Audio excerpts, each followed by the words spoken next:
Hi, I'm Jeff Oldham, a co-founder of Inform Consulting, and we are coming upon our third birthday here in June of 2023. And so, as a result, I've gathered our partner Sharon Bryan and our newest consultant Anna Torchio to just sort of ask some questions and for us to provide some thoughts relative to what we've learned in our first 3 years of existence. I have some questions first for you, Jeff, since you are one of the original founders of Informed.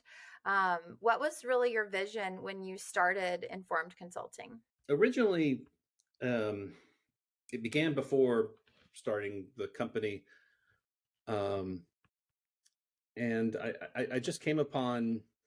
I guess it was two things. One is, I read a book called "The Patient Will See You Now," and um, it just really it was Dr. Eric Topol, and it talked about how in his lifetime technology is going to play a more prevalent role in healthcare, and not just technology, but like consumer technology and the ability for folks to very similar to when you get in your car and you see your dashboard and you know how fast you're going and what the oil pressure is and the speed, that humans should be able to have that kind of insight into their own body, um, and be able to assess, when a warning signal comes on and what have you. So I read that book a couple of times and I thought, wow, this makes all the sense in the world. And then quickly thereafter, we really just started researching companies that were focused on um, quote unquote digital health, and in particular, offering their products to employers.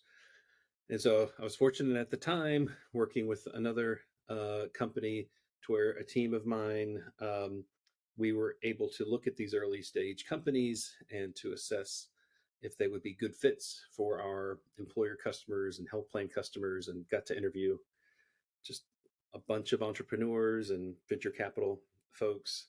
And, just this one idea kept coming back, and that is lots of folks have good ideas. And in particular, what I have found with entrepreneurs is 95% of them are trying to solve a problem that either happened to them or their family. And perhaps they've created a product to be able to assist others with the same kind of predicament, but they didn't know where to go. They didn't know who to talk to at health plans or PBMs, or insurance carriers and what have you. So the overriding premise for Informed Consulting was, um, let's get a team of people that, one, have a passion for learning, because if you know anything about digital health, it seems like every 12 months, it's maturing and growing and going in different directions. And then two, loves the idea of taking these new and emerging technologies and identifying where they could fit best in the existing health ecosystem. And so that way we're helping entrepreneurs, VCs, health plans themselves, other folks in the ecosystem. So I just sort of enjoy bringing these two worlds together. Tell me about the brand design. First of all, with the name Informed Consulting, I kept trying to think of words that I thought provided insight into um, people, or peoples, if that's the right word, that are just constantly curious, and they want to remain informed relative to any and everything that's going on. Sometimes folks in our industry, perhaps they're using the same vernacular they've been using for the last 20 years, or the same sales approach, or what have you. And I've always found that to be pretty dull. I like learning new stuff. So informed is that's where that word came from. And then the design of the logo and everything, I just always admired Apple and Google, the different the original Apple logo, the different colors within their logo, and for me, it always represented sort of inclusion of everyone, because everyone has incredible ideas. And at Informed, I wanted to ensure that it was an environment to where we were open to ideas, open to people, open to um, you know, thinking about the world differently in an attempt to be able to help people when it comes to managing their own health in different ways. So that's sort of what the variety of different colors means to me. Tell us about some of your early projects. So first of all, we were lucky. We started in June of 2020, and we got two or three customers very early on, and then full disclosure, the whole Livongo Teladoc thing happened in July of 2020, and that's when digital health money started falling from the sky. But I would say one of our first customers um, was an artificial intelligence decision support customer that was very clear or near and dear to the world that the three of us come from with Ben Admin or benefit technology. And so um, that was a great example of when we got there, um, we we were told by advisors that the product was one thing, and then the three of us and others got it deep down into the product, and we found out, oh, no, no, no, no, this product is actually does this, and here's why. And so what I found early on there, like within the first 2 to 3 weeks, is like a good idea can be very raw, and it takes people who come from the industry and have spent a lot of time here to shape it. And perhaps the original idea is what the co-founders anticipated, and sometimes it's not, and that's not necessarily a bad thing. But I guess what I learned there is to be very open. Having worked in insurance carriers a long time ago, when they sit down a product, it's gone through State Department of Insurance, and every box has been checked, and it's like, here's your product, go. In our world, it's clay. And so I think that's what I learned from the first customer there. Second customer was artificial intelligence primary care physician. And I think what I learned very early on there is the amount and different levels of integration that need to occur within these products. And what I mean by that is sometimes I've read these articles that entrepreneurs will come out and say, well, hey, it's the existing healthcare world is the problem, and I'm going to solve it. I'm going to stay away from the existing infrastructure, and I'm going to solve it over here. And that doesn't work, except for maybe in the movies. You got to like create products that align well with the existing plan and make that better. Um, and so what I learned with the AI PCP is that just partnering quote unquote with a health plan or what have you isn't enough. I mean, primary care physician is an excellent example of you're sort of the proverbial digital front door, and so you need to integrate with a myriad of subspecialties in addition to health plans and PBMs, what have you. And it was a it was Series A company, and they had just wanted me to run a project around getting thoughts for B2B and what it would take for them to be successful. And so that level and detail of integration, I think, was very eye-opening to me. But what I would say is just like every customer is different. You can't say, I don't know, this is corny, but like if you've seen one early stage digital health company, you've seen one, maybe they have similar attributes, but they're all different. And so there's a reason why I guess a brochure for this doesn't exist in HBS or Stanford or something. You've got to be very open to working with these companies, and very open in particular to what these companies can become. And I would say that's one of the better things that Sharon does is she can look at a product and be able to determine sort of its fit, where it can go, where it should best be utilized, things of that nature. So I think to work in our world, you can't be linear. You have to be you have to use, what is that, the right side of your brain, more so than even the left side.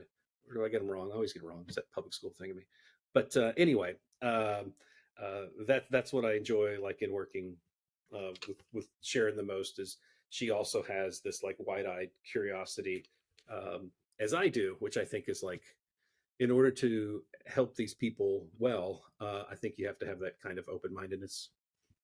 In working so closely with all of these digital health startups, what do you identify as your personal mission? To take good ideas and to make them available to as many employees or members as possible, to do it in the right way, to make sure that things are driven by data and analytics. The product is vetted, the onboarding, the implementation. Um, so it's not just say find a good product and put it in the health ecosystem and walk away. There's so many different levels around um, making sure the product does well. You can have the best product in the world, but if the product doesn't deliver on what it says it does, or can't be implemented in the fashion that it can be, like there's just so many other things besides the product.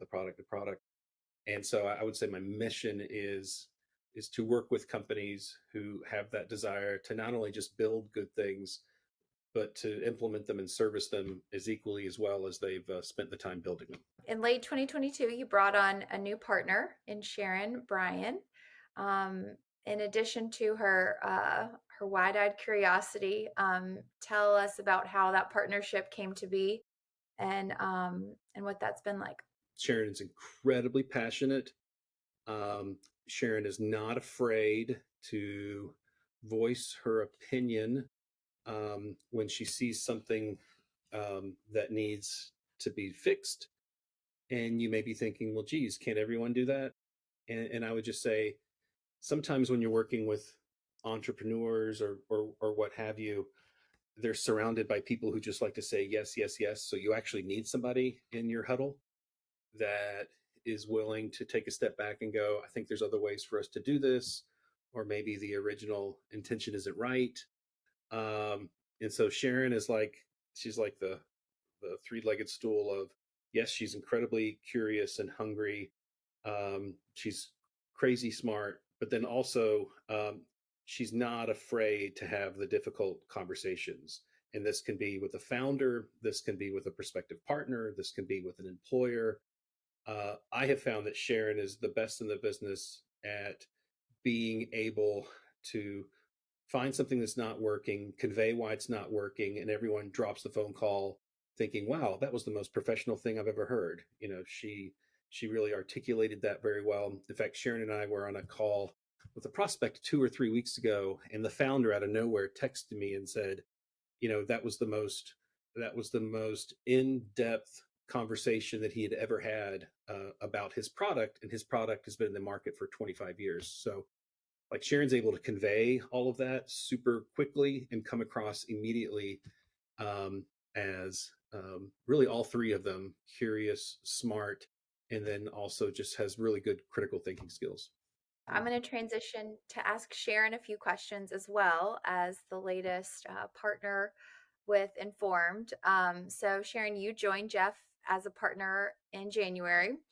What was it that really drew you to this opportunity and to assume a leadership role? Thank you, Anna. I worked with Jeff at his first client, like he mentioned. I've knew Jeff before, but I got to work really closely with him. And I would just say, I think to Jeff's point, I really like consulting because it allows you to kind of touch on so many different pieces. So often in sales, you have very direct metrics and you can't really, it's not your job to give feedback on other aspects of the business. And so I love being able to kind of look at things holistically and help remove roadblocks that are associated with maximizing sales or retention or whatever the goals are for the company. But I would just say working with Jeff, so I worked with him as a consultant all of 2022 and then joined as a partner early this year. And I worked really closely with him before when he managed me at one of his clients. And I think what I learned really quickly that I really enjoy, I think we are all a combination of the people we spend the most time with. And Jeff is really good as a manager at seeing who people are and really helping you excel in your strengths. So I think we all as individuals have strengths and weaknesses. And I think it's so helpful to have someone that doesn't ask you to be just like everyone else, but really utilizes you in a way that is both fulfilling for you professionally, allows you to really learn and continue growing, and just feels like you're doing something that's important. How would you describe Jeff in 3 words? So I promise I did notes and I had this down before, but we've said this a bunch now. Jeff is always curious. That would be the first thing that I think I really love, for someone that has been in the space this long, to be so curious and to continue to want to learn about new things and always be reading about new things. I love that piece of the business and what he brings, to my thought process on things. Very level headed. So I feel like he's been through everything. Jeff alluded to that I'm very passionate. And so it complements me very nicely. And then I think finally he leads with integrity. So he really just follows through. And I think when you're in this business long term, you want to associate with people that just have a really high moral compass. What's your personal mission in the world of digital health and helping startups and potentially making a difference in the employee benefit space or healthcare space at large? Yeah, so I came to the startup space after spending the majority of my career on the broker side. And I saw so many very well meaning sales reps and products that just didn't understand the ecosystem.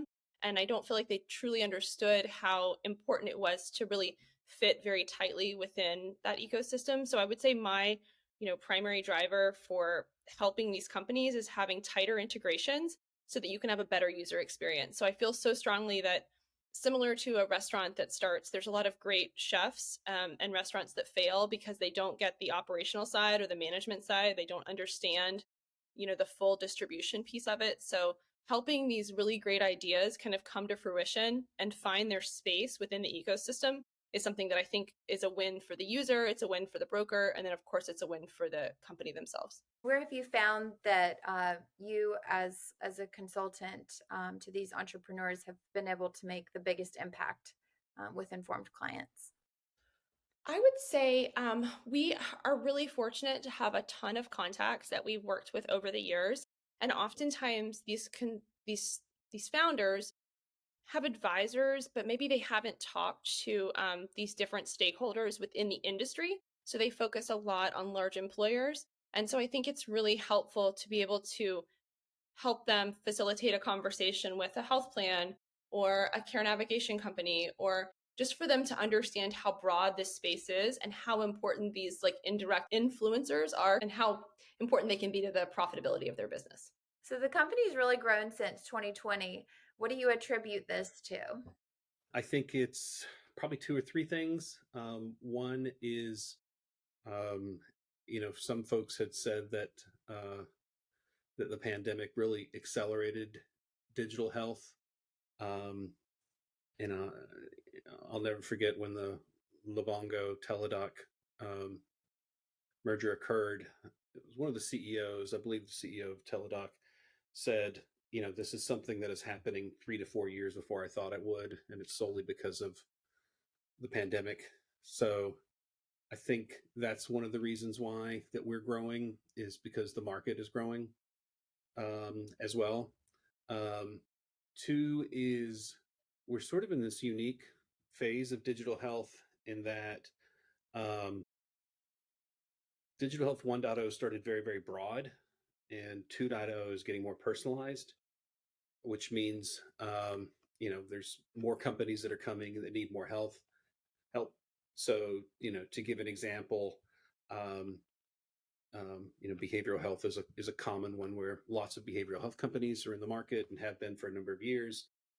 And now, it's very cool to see adolescent behavioral health, women's behavioral health, behavioral health for parents, and very specific groups of people, which I think is terrific. So that's another reason that we're growing, is I think we all just have an innate desire to just help people in general, and all of these products that are being created are to help people, and the majority of them to allow people to manage their own conditions at home. And then the third thing that I would say is, there's acronyms in our space: SDOH, social determinants of health, or HPSAs, health plan shortage areas. And the truth of the matter is, it's just, the math is not working. There's not enough physicians in med school that can educate as many physicians that need to be in brick and mortar. And so I think alternative ways of allowing people to manage their health has reached a point to where it's incredibly important. And then secondarily, you actually just have a lot of Americans who live in areas that don't have access to brick and mortar. It's almost like what they say in SDOH. You have a lot of Americans who live in these food deserts where they don't have access to, fresh vegetables and food, and as a result, they have high healthcare spend. And then lo and behold, though, they don't have access to brick and mortar. And so I see all of these things are really closely aligned.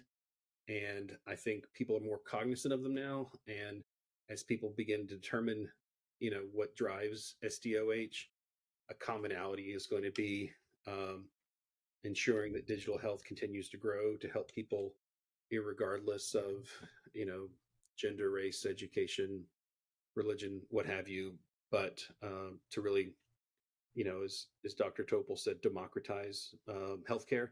And so I would say that's the third reason that we're growing is you've got more people focused on trying to fix this problem than ever. Sharon, would you add anything? I think the only thing I would add is that because there's so much money in healthcare, one, so people see the money and say, well, I want a piece of that. But I think secondarily, the plans used to cover the majority of an employee's out-of-pocket expense. So an employer was able to really kind of shield that member from how expensive and oftentimes not excellent quality the medical services at times were. And now, because it is so expensive and employers are having to cost share with their employees more, I think employees are much more open to finding other ways to receive care that might be more convenient. Now that their dollars are at play, they're much more focused on how do I have a better consumer experience. What did the next 3 years look like for Informed? I don't see this just digital health thing slowing down anytime soon. Like I said earlier, if anything, I think it's becoming even more and more personalized. I think, there are still a myriad of opportunities for new companies to come, and I hate the term disrupt because it's in healthcare you don't really disrupt. I think in healthcare, like you have to, I think, get along well with others and fit within the existing, paradigm kind of thing. So I don't think our curiosity is going to wane. I think if anything, the products are going to get better, faster, cheaper, cooler. So I'm looking forward to continuing what we do, and it'll be funny to have this conversation 3 years from now to see how many new products have showed up, and what, if any, influence have we had on them. Sharon, would you add anything? We've had a lot of fun, and we're still kind of testing out if this is a channel that we'll continue to expand in, but working with larger companies to help them better assess the digital health in the startup space. So it's been really fun to kind of use the same experience we have and just kind of flip it. So our client is the larger company looking to either revamp an existing channel that they have or just get a better understanding for where the market's going. As a last question, why don't you tell me about a project that we haven't taken on yet that that would be exciting or something new? I can think of a couple just off the top of my head. I mean, one is a former SVP at Google who's created a mechanism for via AI assessing people's sleep patterns, and then from there giving them sort of 10 lessons of breathing every night before you go to sleep. And within 2 months, 89% of people have been able to overcome insomnia. I think is cool. There's a couple of really cool cancer companies, breast cancer, that I'm looking forward to. And I think the third one, I know you said one, and here I am giving you three. I really like all this new behavioral health stuff. I love the adolescents. We just had a conversation with a woman who's a CEO for like a parent kind of type of behavioral health. And I don't know. I mean, the fun thing is about our world, it seems like, we look at the companies we're talking to, and every 30 days we're talking to, 4 to 6 new companies that we didn't know existed. So I just like all of this inventiveness and creativity. Jeff is the idea person, so he is always reading about all the new companies. So I look to him for all of the creative ideas. But from a business perspective, I think there's so many solutions out there. I think there'll be some consolidation in the market. And so I would love to have the opportunity to be involved in, the merger acquisition with two companies that make a ton of sense fitting together. Cheers to 3 years. Cheers.